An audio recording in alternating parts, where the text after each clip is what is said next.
Tu dia Sungai Muda, Sungai Muda, Sungai Muda.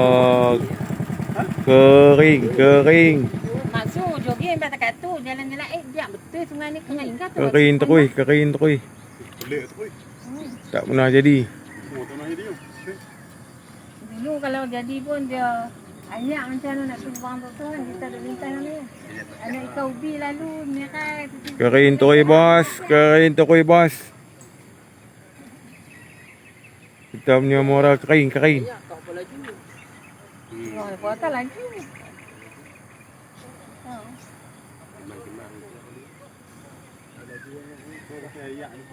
Sana boleh himbang.